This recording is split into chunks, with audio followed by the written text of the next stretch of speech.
Okay, so the other day I was outside and I decided we have an awful lot of wood here, branches and logs, and all our wood chips actually came from woodchip.com. Uh, I signed up for it one day. They dropped it off, and the pile was like 5 feet high and maybe, I don't know, 15 feet long. And I was super happy, and then that night I started crying because that's an awful lot of work to haul it from your driveway to the backyard. And so anyhow, that was 2 years ago. So we still have an awful lot of it left. My goal was to spread it around my garden beds, so we don't, we can't cut the grass around the vegetable gardens. So anyhow, then yesterday I decided to put in a hugelkultur and to use up some of this wood that we have here, branches, logs. These logs have been sitting here, yeah, about two years. This all came with the wood chips as well. And so anyhow, I did try to cut it up, but it's hardened now and I can't, my chainsaw wouldn't cut it up. So I used an awful lot of the branches. And a lot of this, we had a big pile of old soil here that was left over from the front yard, from the front walkway, when we redid our front walkway. And it's crap soil. It's all, clay and rocks and stones and stuff like that. And it's been sitting there since last year. And so anyhow, I threw down a whole pile of these logs and branches, dumped in a bag of old sheep manure that we had left over. We had it in a shed for a couple of years actually. Threw that all in and left over a bag of triple mix. And then with my rake, I raked over all this soil on top of the logs, and you're not going to believe it, there's a lot of worms there. I was shocked. So we did all that, or I did. And then these were my daylilies from my front walkway. And we hauled them out last year, and I thought they were going to die, but as you can see, they're coming back. Very hardy plants. So I stuck them in here. There's 3 of them. A little one there. So anyhow, now we had some garlic that was rotting away in the fridge, or had sprouted. So I peeled them, or I pulled them apart, and I'm going to plant them all along the side.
Okay, so there you go. I planted all those garlic cloves. We'll see how that turns out.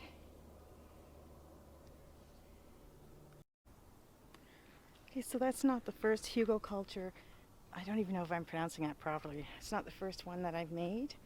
All my garden beds here, the vegetable beds, I do add an awful lot of wood, logs, and branches and that we cut down off our trees when we trim the trees. You let them sit at least a year before you plant them, before you bury them in your garden beds, or else they'll take root. So all of these garden beds, especially this big one that we have because it's so deep, I put an awful lot of branches at the bottom that we've had, I guess, a couple of years. So they're all in there, and this is a garden bed that I made from a tree that we cut down. It was diseased. This is holding my blueberries. And so the reason why I put the wood in the bottom of these beds is because the wood will break down, and it just helps you build up soil, and also it becomes like a sponge. So when it's raining and that, the wood stays wet for a while. And you just don't have to water your garden beds that often. So it saves you a lot of money on water. These are the garlic. This is the garlic I planted last fall. And you're supposed to plant them in the fall and pick them in the summer. It's my first time doing this. So, oh, my beautiful kale that I love to show you guys all the time. Isn't that gorgeous? I have been putting a lot of coffee grounds, sprinkling it all over, like used coffee grounds. I sprinkle it all over the soil here, and seems to be working. I mean, look at these guys. Gorgeous. And we have been harvesting them. I've been clipping leaves. I think I showed it in another video. I clip the bottom leaves. Just go around the plants, clip bottom leaves, and then wash them and put them in the blender with your blueberries. I make kale and blueberry smoothies. So, okay, so that's it for now. I still have a lot to do. So, talk to you guys later.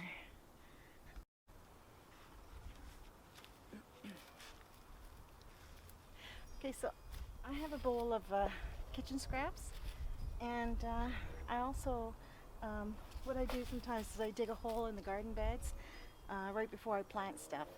So I'll dig a hole like maybe 6 to 8 inches down, and like a tunnel, trench, sorry, and place my garden scraps all in there, cover it up with the soil, and then leave it for about a week or two, and then I'll plant my kale and my broccoli. This bed is going to be full of kale and broccoli. So here we go.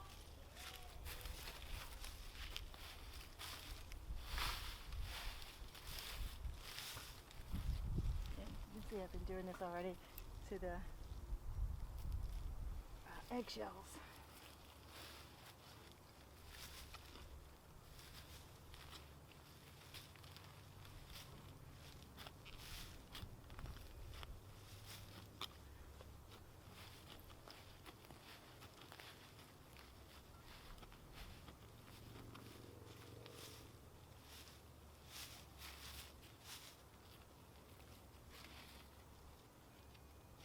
Okay, so now I'll put all the kitchen scraps in here.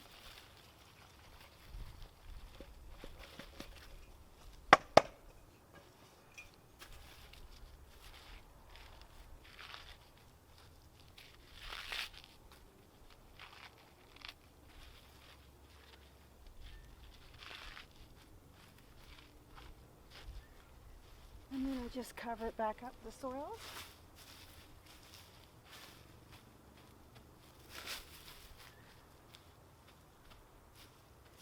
And then put the leaves back over it.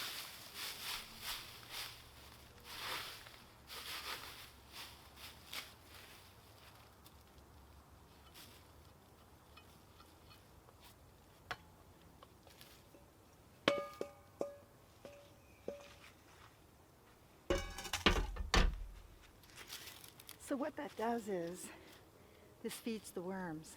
This all rots, breaks down, the worms love it, they'll eat it all up.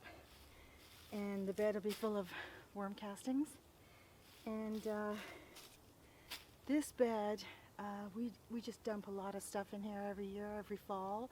I put in all the old, well, a lot of the pots that have the old soil in there and all the old vegetables that died. Break them all down, chop and drop, throw them all in here. Cover it with cardboard and then leave it for the winter. Oh, and I usually put a lot of leaves. Sometimes I just throw them on, sometimes I shred them and I throw them on, and sometimes I cover it for the winter. But you do have to water it every now and then.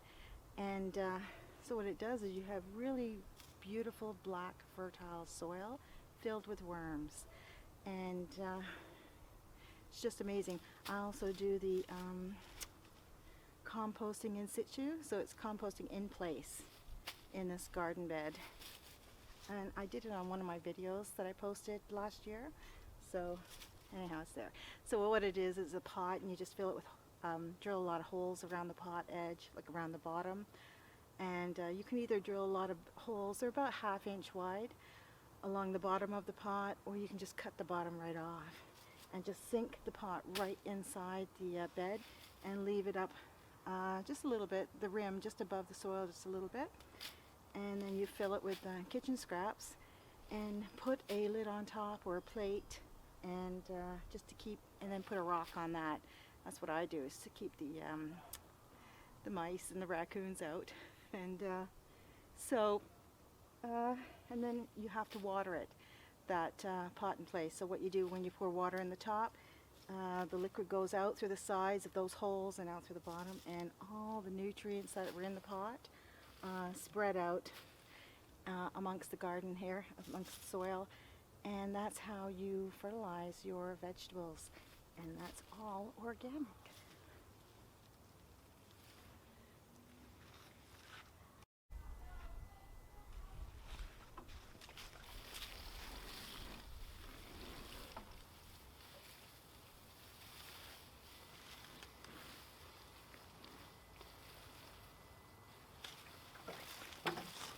I water it every now and then because we do lay cardboard on top, and I want the cardboard to be moist and break down. And you want all these vegetables to be moist too, the kitchen scraps.